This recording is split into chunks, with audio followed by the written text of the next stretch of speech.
বদ্রীনাথে তুষারধসে নিখোঁজ ৪১ জন শ্রমিক। বরফমোড়া মানালি থেকে ঘাসটলি জাতীয় সড়কে এই দুর্ঘটনাটি ঘটে এবং তুষারধসে বরফের তলায় ৫৭ জন চাপা পড়েন, এমনটাই জানা যাচ্ছে। বদ্রীনাথে তুষারধসে ৪১ জন শ্রমিক নিখোঁজ এখনো পর্যন্ত, যেমনটা জানা যাচ্ছে। এ বিষয়ে আরো বিস্তারিতভাবে কথা বলবো। টেলিফোন লাইনে রয়েছেন আমাদের প্রতিনিধি অঙ্কুর ভট্টাচার্য। অঙ্কুরদার, ঠিক কি খবর রয়েছে?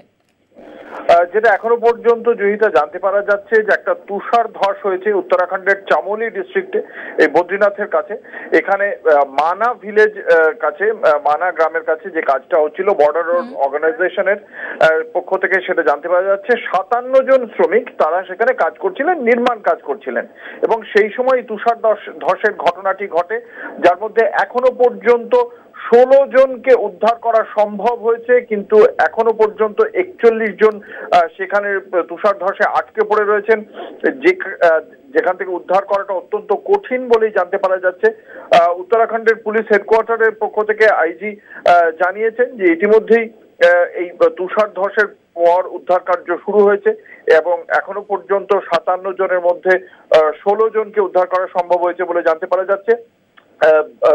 রাজ্য যে বিপর্যয় মোকাবিলা দপ্তর, জাতীয় বিপর্যয় মোকাবিলা দপ্তর, ডিস্ট্রিক্ট জেলা প্রশাসন, তারা সকলেই একসঙ্গে কাজ করছে। এদের সঙ্গে যোগ দিয়েছে ইন্ডো টিবেটান বর্ডার পুলিশ ফোর্সও।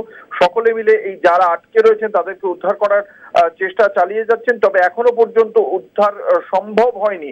ওই ৪১ জন তুষার ধসে বরফের নিচে আটকে রয়েছেন। যে ১৬ জনকে উদ্ধার করা হয়েছে তাদের মধ্যে ১০ জনও আশঙ্কাজনক অবস্থায় রয়েছেন, ক্রিটিক্যালি ইনজিওর্ড হয়েছেন তারা, এবং সে কারণে মানা ভিলেজের কাছে যে সেনা ক্যাম্প রয়েছে সেখানে তাদের চিকিৎসা চলছে।